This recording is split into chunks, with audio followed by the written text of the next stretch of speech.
함께 하지 않습니다. 그런데 오후 예배를 꼭 드리면 좋겠지만 가정을 위해서 또 자녀들과 함께 시간을 보내기 위해서 그것 또한 하나님께서 귀하게 맡겨주신 사역이고 또 부지런히 살아가야 하는 삶입니다.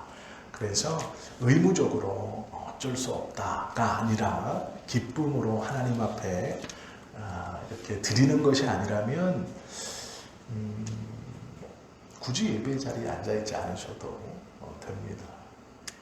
그러나 마음에서 내가 하나님 앞에 예배하는 것이 기쁘고 또 말씀으로 하나님의 은혜를 깨닫고 또 그것이 나에게는 더 귀합니다 라고 한다면 하나님께서 그 마음을 귀하게 보실 것이라 저는 확신합니다. 즉 함께하는 사람도 함께하지 않은 사람도 하나님의 은혜가 다 있다라는 것을 우리가 기억하면 더 좋을 것 같습니다. 우리 주변에서 일어나는 일들이 지금 심상치 않죠. 코로나가 끝남과 동시에 사람들은 경기가 막 회복되고 돈도 좀 잘 벌리고 사업도 잘 되고 할 것이라고 기대하고 또 그런 희망을 품었습니다.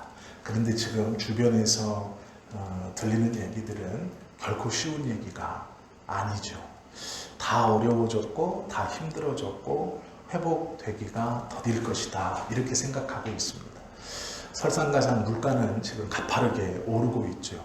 올해 말까지 6% 정도 오를 것이다 이렇게 얘기하고 있고 금리도 약 1.75% 미국 연준이 앞으로 더 올릴 것이다 이렇게 얘기를 하고 있습니다. 우리나라도 덩달아서 금리를 올릴 것이라고 얘기하죠. 영끌이라는 것에서 집을 산 젊은이들은 이자가 약 2배 정도로 뛰기 때문에 더 어렵고 공공한 일에 빠질지도 모릅니다.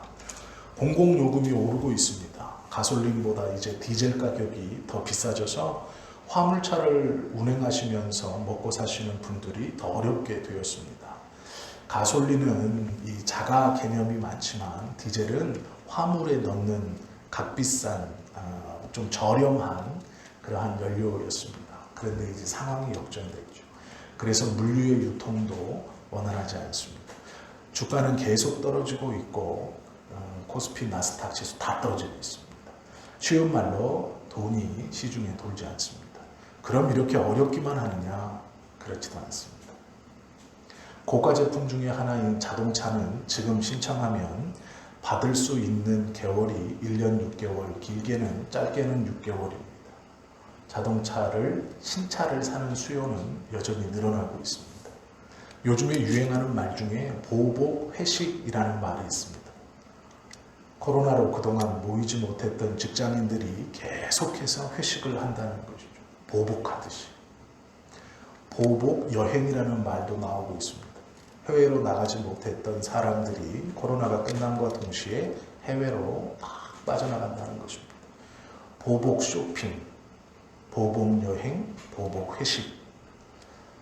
힘들고 어려워져 가는데 또 다른 사회의 면으로는 이렇게 보복하듯이 어떠한 것을 하고 있는 사람들 또한 많이 있습니다. 경기가 어려워지고 사회 양극화가 일어나면서 잘 사는 사람은 더 잘 살고 못 사는 사람은 더 못 사는 것 같습니다. 대부분의 성도님들은 어려움 중에 있을 겁니다. 이때 갖기 쉬운 생각이 여러 생각들이 있을 것인데 성경은 이러한 환경 속에서 어떠한 마음으로 살아야 하는가 그것에 대해서 우리에게 말씀해 주고 있습니다. 우리가 오늘 이 에베소서 6장 5절에서 8절 말씀을 함께 나누기 전에 일상에서의 삶도 하나님 앞에 동일하게 살아가는 삶의 예배임을 기억해야 하는 것이 바탕에 있어야 합니다. 내가 교회에서 예배 드리는 것뿐만 아니라 삶에서 살아가는 모든 시간도 다 하나님 앞에서 살아가는 시간이다. 코람데오라고 말하는 주님 앞에서 라는 생각을 우리가 가지고 있어야 됩니다. 그러면 교회에서의 생활과 교회 밖에서의 생활이 차이가 나지 않을 겁니다. 예전에 제가 가면 쓰는 사람의 그림을 한번 보여드린 적이 있습니다. 기억하실지는 모르겠는데요. 뒤에 보면 가면이 쫙 걸려 있습니다. 웃는 가면, 즐거워하는 가면, 슬퍼하는 가면, 뭐 기뻐하는 가면, 억울해하는 가면이 쫙 있어요. 그런데 이 그림에 보면 이 사람이 벽에서 교회에 갈 때는 기뻐하는 가면을 탁 떼서 얼굴에 쓰고 갑니다. 그리고 사업할 때는 어떤 가면을 탁 쓰고 어떤 사람을 만나러 갈 때는 또 다른 가면을 씁니다. 그런 그림을 제가 보여드린 기억이 납니다. 가면을 쓰고 신앙생활하는 거, 교회에서는 항상 기쁘게, 그리고 밖에서는 또 다른 모습으로 그렇게 사는 것이 우리의 삶이라고 생각합니다. 그러나 그렇지 않습니다. 예배소서는 초대교회 성도들에게 교회 안과 밖에서 어떻게 살아야 하는가에 대해서 말씀해주고 있습니다. 특별히 신앙을 가지고 있는 너희가 교회 밖에서 부딪히는 사람들과 어떤 관계를 맺어야 되는가에 대해서 말하죠. 5장에서는 부부관계에 대해서 말을 합니다. 남편은 아내에게, 아내는 남편에게 어떻게 해야 되는가, 어떻게 서로 사랑하고 섬기는 것이 하나님이 그리스도가 교회를 섬기고 사랑하듯 교회가 그리스도를 섬기고 사랑하는 것과 같은 것인가. 이것이 예배소서 5장에서의 설명이고, 6장에 넘어오면 자녀들이 부모를 어떻게 섬겨야 되는가, 부모가 자녀를 또한 어떻게 대해야 되는가에 대해서 가르칩니다. 그리고 난 다음에 오늘 우리가 읽은 본문이 시작합니다. 종과 상전에 대한 이야기입니다. 고용주와 피고용인에 대한 것이죠. 즉 사장과 종업원의 관계라고 볼 수 있지만 이것은 조금 더 강한 이야기입니다. 하나님의 말씀은요, 교회 안에서만 이루어지는 것이 아닙니다. 하나님의 말씀은 교회 안에 있는 사람들에게 선포되어지는 것은 분명합니다. 그러나 그 선포되어진 말씀이 능력으로 퍼져나가고 실행되고 작동되는 것은 그 교회 안에 그 말씀을 들은 사람뿐 아니라 그 말씀을 들은 사람이 교회 밖에서 그 말씀대로 살아갈 때 하나님의 영향력과 뜻이 펼쳐질 수 있는 것이죠. 그러므로 우리가 교회 안에서 예배 가운데 성경을 읽으며 받는 모든 말씀은 내 안에서, 우리 공동체 안에서뿐 아니라 공동체 밖에서 내가 살을 부딪히며 살아가는, 서로 교류하며 살아가는 그들에게 어떻게 하느냐, 실천하는 것을 더 중점적으로 말씀해 주신다라고 생각할 수 있습니다. 교회에서는 어떤 모습이고 밖에서는 어떤 모습일까 한 번은 생각해 봐야죠. 성도님들 중에 직장이라는 곳을 내가 그냥 돈 버는 곳, 생활을 영위하는 곳, 이것 이상으로 생각하지 않는 분들이 있습니다. 이게 뭐냐면 직장 생활 하기 싫은데 이걸 안 하면 살아갈 수 없으니 억지로 하는 거예요. 나는 교회가 좋아요. 너무 감사한 일입니다. 교회에서 하는 모든 사역들, 섬김들, 그것들이 하나님께 영광이고 성도들을 기쁘게 하고 내가 잘 섬길 수 있다는 것, 너무 감사한 일입니다. 그 마음을 품은 것은 너무 귀하죠. 그러나 상대적으로 이 교회 안에서의 활동에 방해가 된다고 직장을 소홀히 해서는 안 됩니다. 나는 이것을 하기 위해서 이것을 다니는 거야. 그것은 잘못된 생각입니다. 내가 이곳에서 돈을 벌어서 생활을 영위하고 나의 원래는 여기야. 이렇게 생각해서는 안 돼요. 성경은 그렇게 말씀하지 않습니다. 너희가 여기에서 배운 것을 가지고 여기를 복되게 하는 것이 아니라 이곳은 머리 대신 예수 그리스도가 주인이니 우리가 복되게 하는 게 아니에요. 우리는 여기서 복이 무엇인지 배우고 그 복을 가지고 예수 그리스도가 머리가 되지 않는 그곳에 가서 예수 그리스도를 전하는 것이 우리의 사명입니다. 그러기에 직장은 단순히 돈만 버는 곳이 아니에요.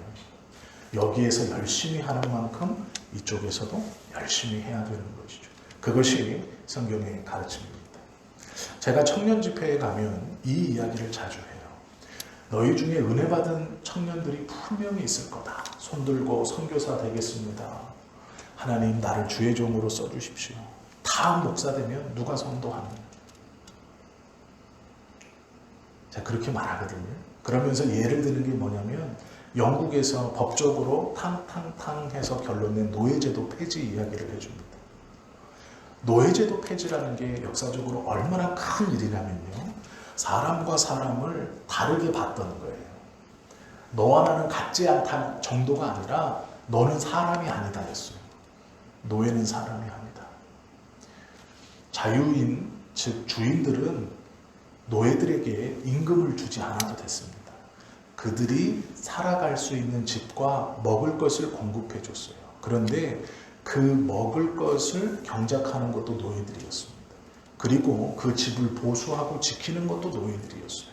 그러나 그들은 자신이 사는 집을 보수하고 지키고 먹을 것을 경작하지만 그 주인이 주는 것, 주인이 허락한 장소에서만 생활할 수 있었습니다. 이게 노예였어요. 노예는 사람으로 취급되지 않았고 말귀를 알아듣는 짐승이었습니다. 노예는 재판정의 증인이 될 수 없었어요. 주인들은 노예가 지켜보고 있어도 짐승이 지켜보고 있다고 생각했습니다. 고양이가 나를 지켜보고 있고 강아지가 나를 지켜보고 있다고 생각했어요. 그래서 노예들의 시선을 사람의 시선으로 그들은 생각하지 않았습니다.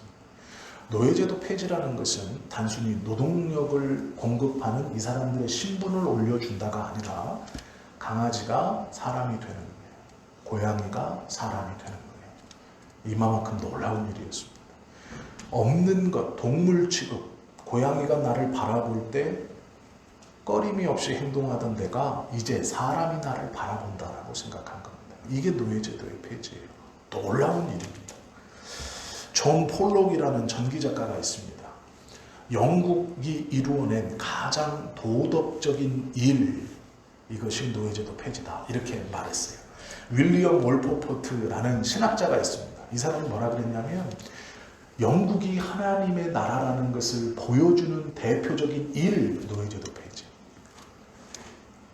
영국이 우리가 하나님의 나라입니다. 하나님의 통치를 받습니다. 라고 말하는 대표적인 일이 노예제도 폐지라고 말할 만큼 이것은 혁명적인 일이었습니다. 그런데 이 노예제도가요, 단순히 시간이 돼서 어떤 사람들이 이렇게 돼서 이루어진 게 아니에요. 이 노예제도에는 한 사람의 희생이 있습니다. 이 사람이 50년 동안 노예제도 폐지를 주장했어요. 영국의 우리로 말하면 국회의원으로 섬기면서 이 사람이 50년 동안 매년 노예제도 폐지의 법안을 계속 올렸습니다. 법안을 올린 지 50년 만에 통과됐어요. 그래서 노예제도 폐지가 이루어졌습니다. 그런데 이 사람이요, 아주 신실한 신앙인이었습니다. 그래서 어느 날 이 사람이 국회의원의 신분을 이제 내려놓고 목사가 되기로 결심합니다. 기도했더니 나는 거룩한 하나님의 일을 해야 되겠다. 그래서 사람들에게 거룩한 하나님의 말씀을 증거하고 나 또한 거룩하게 살아가야 되겠다. 그래서 이 사람이 목사가 되기로 결정합니다. 그리고 하나님께 기도해요. 그리고 나서 이제 목사를 하려고 신학교에 들어가려고 합니다. 그때 이 사람이 목사가 되려고 한다는 얘기를 누가 듣냐면 존 뉴턴이 듣습니다. 누굴까요? 찬송가 305장. 나 같은 죄인 살리신을 작사한 노예선장 출신이었던 목사예요. 존 뉴턴이 이 국회의원을 찾아와요. 내가 들으니 당신이 목사가 되려고 한다 라는 얘기 들었다. 그랬더니 이 사람이 그 시대 영국에서 가장 유명한 목회자 중 한 명인 존 뉴턴이 자기를 찾아왔어요. 이는 기대했습니다. 그래, 좋은 목사가 되어서 큰 일을 해라. 거룩한 일로 하나님께 영광을 돌려라. 이렇게 말할 줄 알았어요. 그랬는데 이 존 뉴턴 목사가 찾아와서 한다는 말이 왜 목사가 되려고 하느냐. 이 사람이 말합니다. 거룩한 일을 하려고 합니다. 이제 하나님의 일을 하고 싶습니다. 근데 이 존 뉴턴 목사가 말려요. 그러면서 이렇게 말해요. 나는 당신을 보면서 당신은 하나님께서 목회가 아니라 지금 그 자리에서 거룩한 일을 하도록 부르셨다는 응답을 받고 왔다. 이렇게 말해요. 이게 뭐예요? 정치를 계속하라는 얘기죠. 목사 되지 말고 정치 계속해라. 그럼 이게 바른 목사의 권면입니까? 아닌 것 같죠? 목회자가 아주 신앙 좋은 신앙인이 세상에서 정치를 하다가 어느 날 와서 목사님 내가 이제 더 경건하고 더 거룩한 목회를 하고 싶습니다. 그러면 잘했다. 그렇게 오염된 세상에서 네 신앙 갉아먹지 말고 목회를 해라. 늦지 않았다. 아마 이럴 거예요. 그런데 존 뉴턴 목사님 반대로 얘기했어요. 왜 그러느냐? 하나님이 너를 이 자리에 맡겨주셨다 하고 나는 응답받고 왔다. 이렇게 권면했어요. 이 사람이 그 얘기를 듣고 심각하게 고민합니다. 그리고 기도해요. 그리고 정치를 계속해요. 그렇게 해서 정치를 시작하고 20년 뒤에 노예 해방입니다. 이 사람이 그 뒤로 20년 동안 계속해서 노예 제도의 폐지를 청원해요. 그리고 20년 만에 그가 노예 제도의 폐지를 처음 의회에 올린 지 50년 만에 노예제도 폐지가 영국 의회에서 가결되고 노예제도가 공식적으로 영국에서 폐지됩니다. 가만히 생각해 보십시오. 목회가 더 거룩한 일이었다면 그의 생각처럼 목회가 더 거룩한 하나님의 일이었다면 아마 노예제도 폐지는 몇십 년 더 뒤에 일어났을지도 모르고 더 한참 뒤에 일어났을지도 모릅니다. 세상의 일이 어떠한 일인가? 하나님이 우리에게 맡겨주신 거룩한 일이에요. 그것은 성직만큼 중요한 일이고 값진 일입니다. 그것을 통해 세상의 부조리함을 충분히 바꿔갈 수 있는 일이에요. 그러면 다 정치만 그러는가? 그렇지 않아요. 우리가 있는 자리, 지금 하나님이 나에게 주신 그 자리는 우리에게 가장 거룩한 자리입니다. 그곳에서 하나님의 뜻 안에서 최선을 다하는 것, 좌절하지 않고 포기하지 않고 절망하지 않고 할 수 있는 것에 최선을 다하는 것, 그것을 통해 하나님은 세상을 변화시키고 부조리를 바로잡고 하나님의 뜻대로 악을 응징하는 겁니다. 그것에 대한 도구로 지금 우리를 사용하시는 거예요. 때로는 조그마한 기업의 사원으로, 또는 사장으로, 아니면 우리의 삶의 자리에 가정주부로, 자녀로, 학생으로, 여러 모양으로 지금 우리가 할 수 있는 그곳에 우리를 놓아두신 것이고, 그 놓아둔 자리에서 나의 뜻대로 최선을 다하라 말씀하시는 거예요.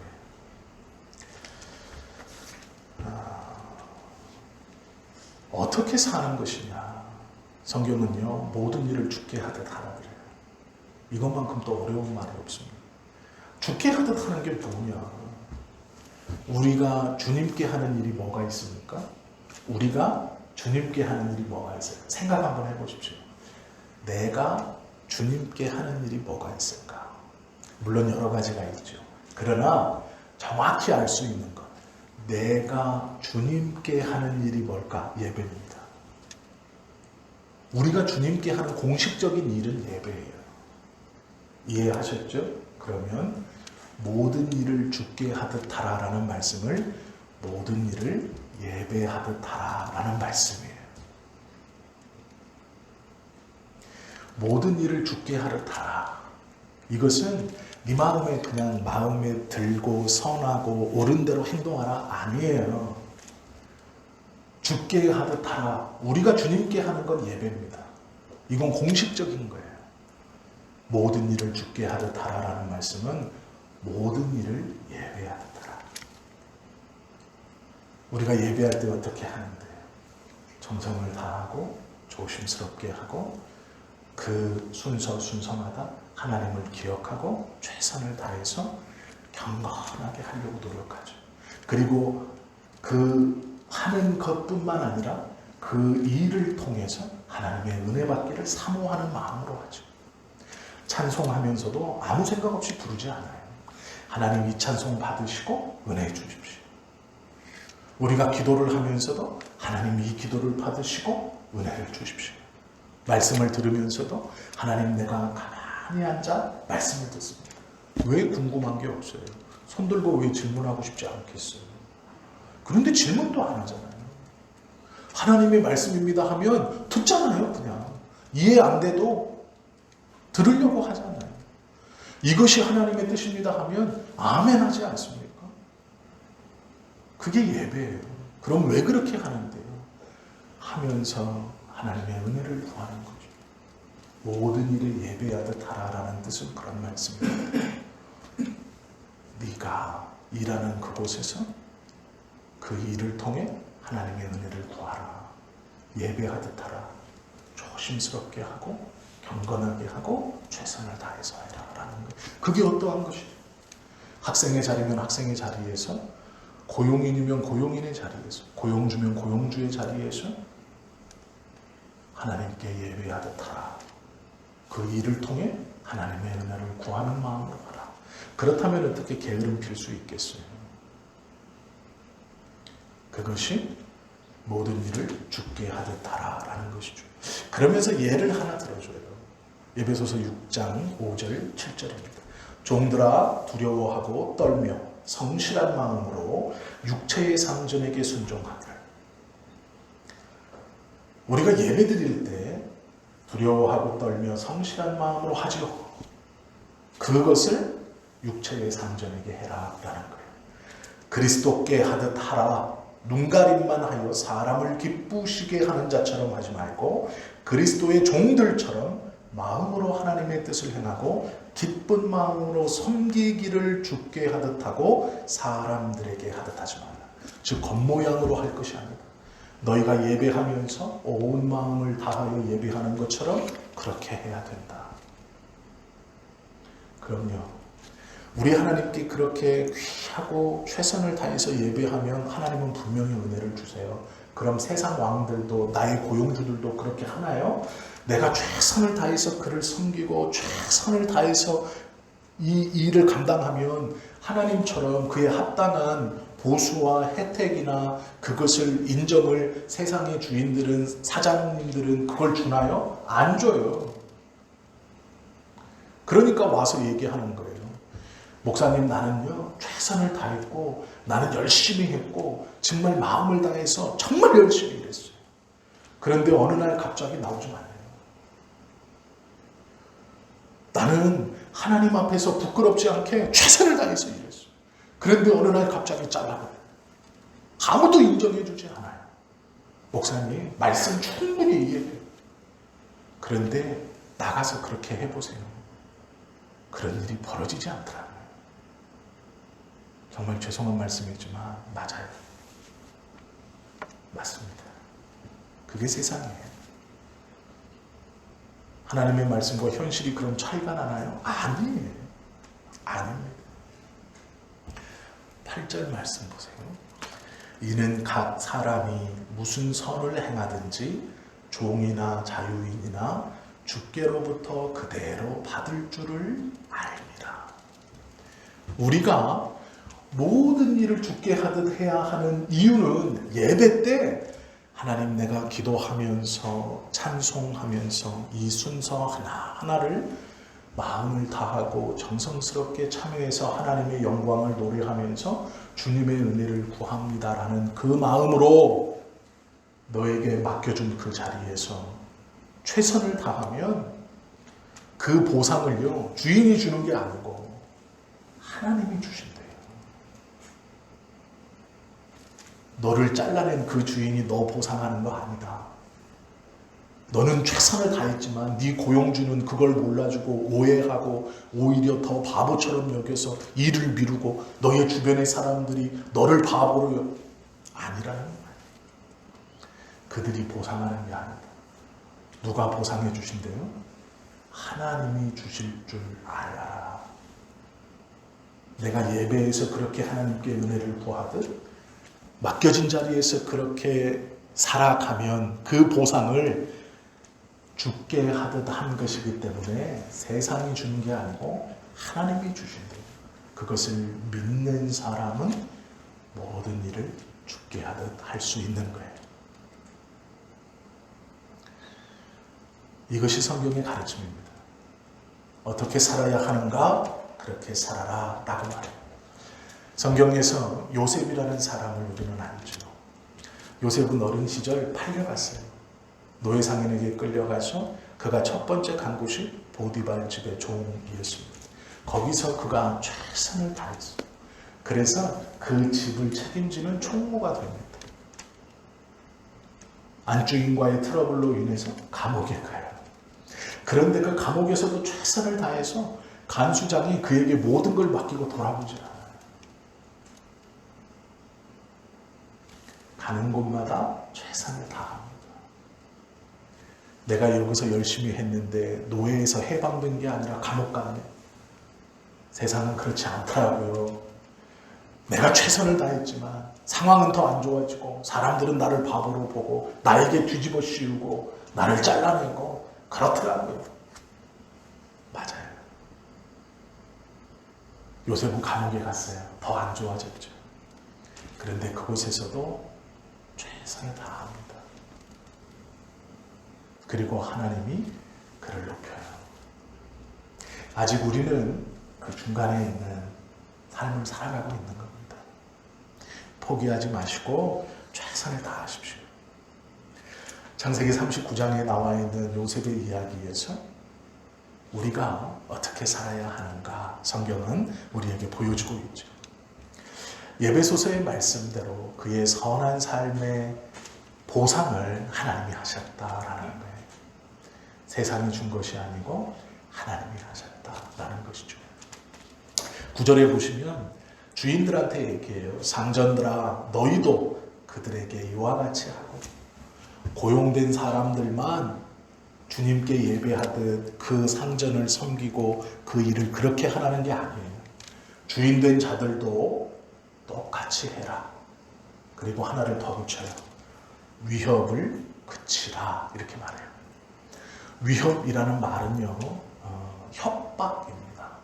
협박인데 그 당시의 사회상이 어땠냐면요, 노예는 사람 취급을 안 했어요.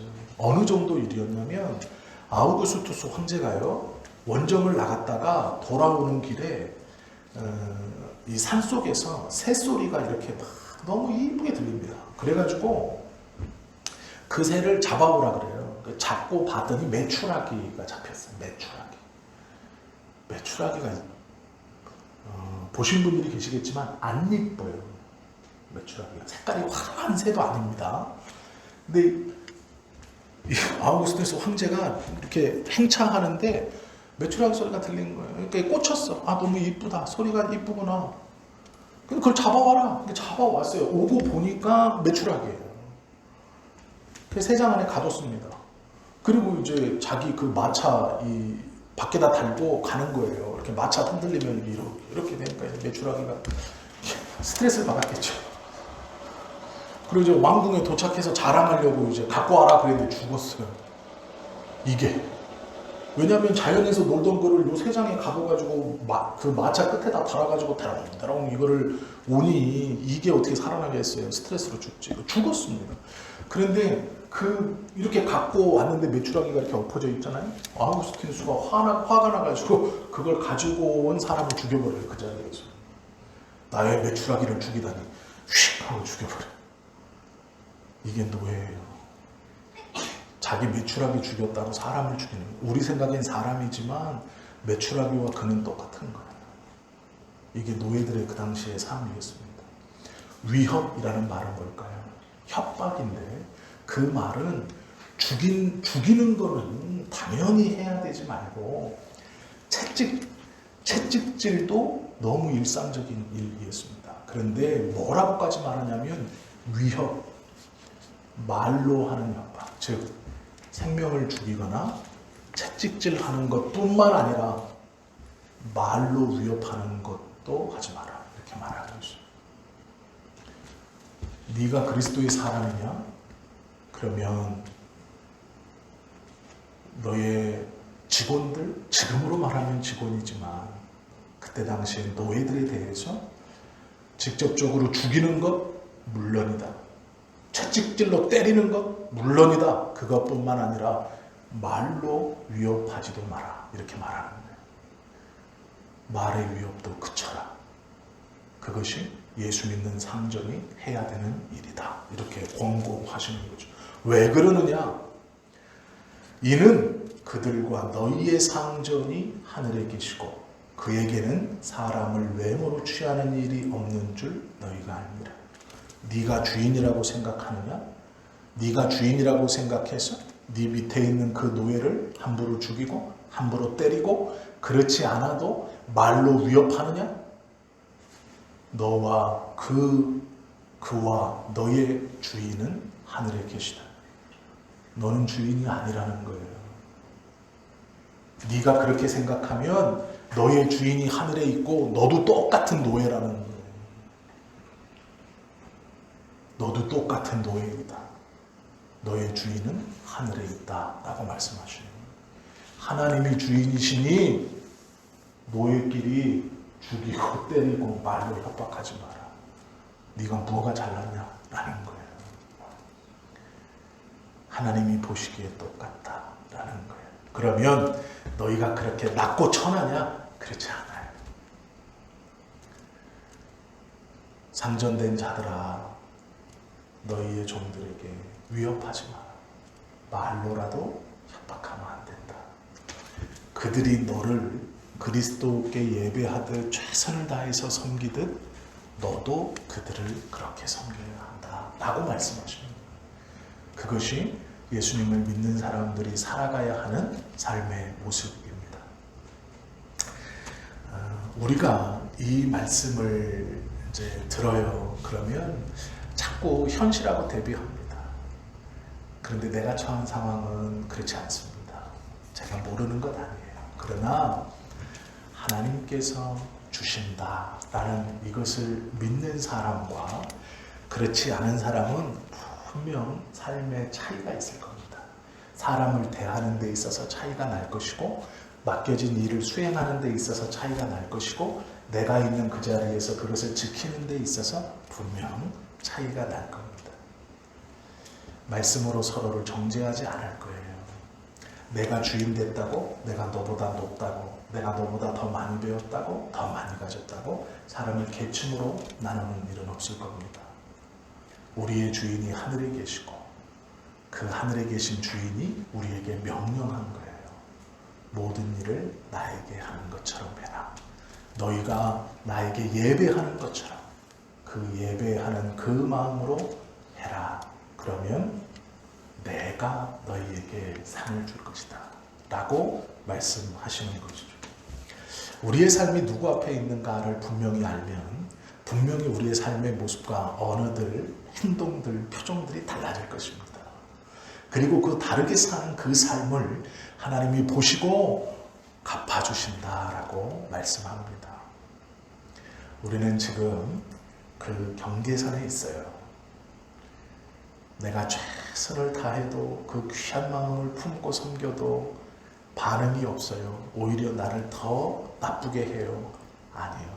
그 보상은 그 사람이 주거나 세상이 주는 게 아닙니다. 하나님이 주신대요. 우리가 주실 만한 자에게 바라는 것이 옳아요. 주시지 않을 만한 자에게 바라는 것은 옳지 않은 일이에요. 주실 만한 자에게 바라는 거예요. 그것이 지혜로운 신앙입니다. 하나님은 또 그것을 기뻐하세요. 어떻게 살아야 하는가 매우 중요하고 민감한 문제이죠. 성경은 우리에게 모든 일을 주께 하듯 하라 말씀해주고 있습니다. 그것을 아멘으로 받으셔야 돼요.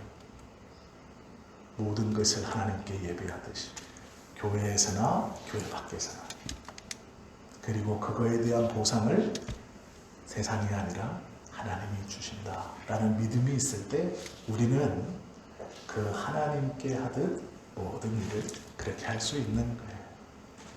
그러면 우리가 원망이 떠나갈 것이고 우리 안에 불평이 떠나갈 것이고 하나님을 더욱더 찬송하고 하나님이 주시는 은혜들에 더욱더 민감해질 수 있습니다.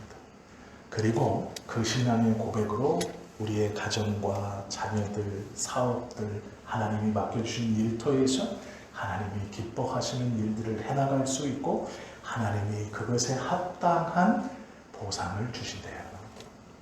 그게 우리 하나님이에요. 그것이 약속입니다. 지금까지 조금 실망하셨고 지금까지 조금 힘이 많이 드셨다면 나에게 보상 주시는 이가 하나님이시니 내가 다시 한번 하나님 힘을 내서 모든 것을 주게 하듯 그렇게 살아가겠습니다. 결단하고 다짐하실 수 있는 우리 모두가 되시기를 예수님의 이름으로 축원합니다. 기도하겠습니다.